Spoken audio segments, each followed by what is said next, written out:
કરીશું। મોરબીના જેતપરમાં ખેડૂત આંદોલન પાર્ટ 3 શરૂ થઈ ગયું છે। સરકારનો પરિપત્ર માન્ય નથી અને તેના વિરોધમાં પદયાત્રાનું આયોજન પણ કરવામાં આવ્યું। તો મંગળવારે મહેન્દ્રનગર ચોકડીથી કલેક્ટર કચેરી સુધી પદયાત્રા યોજાશે। ખેડૂતોને શાંતિપૂર્ણ સત્યાગ્રહ અને પદયાત્રામાં જોડાવા માટે આહવાન કરવામાં આવ્યું છે। તો ખેડૂતોને નવો પરિપત્ર માન્ય નથી અને આવેદનપત્ર આપવા માટે વિશાળ પદયાત્રાનું આયોજન કરવામાં આવશે। મોરબીના જેતપર ખેડૂત આંદોલન પાર્ટ 3 પણ હવે શરૂ થશે। સરકારનો પરિપત્ર માન્ય નથી અને તેના વિરોધમાં સમગ્ર પદયાત્રા। સંવાદદાતા હિમાંશુ ફોન લાઈન પર જોડાયા છે। વિગતે જાણકારી લઈએ તેમની પાસેથી। હિમાંશુ, જે રીતે ખેડૂતોની આ માંગણીઓ તેમને સ્વીકાર નથી, પદયાત્રા સંદર્ભે શું જાણકારી છે?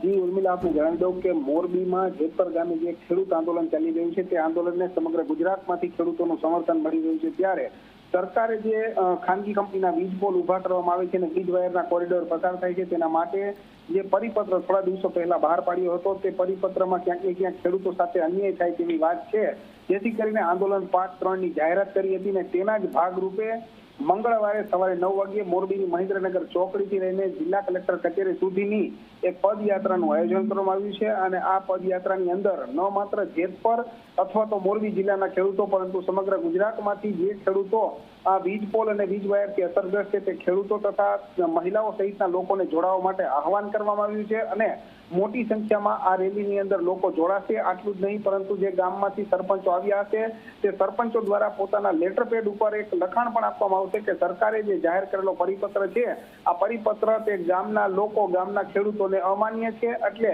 મોટી સંખ્યામાં ગામના સરપંચોના લેટર પેડ ઉપર આ રજૂઆત થવાની છે અને ત્યાર પછી આગામી રણનીતિ નક્કી થશે। જો સરકાર દ્વારા કોઈ ખેડૂતોના હિતમાં નિર્ણય નહીં લેવામાં આવે તો આગામી સમયમાં આંદોલન હજુ પણ ઉગ્ર બની શકે છે। જી બિલકુલ, ધન્યવાદ વિગતો સાથે જોડાવા બદલ।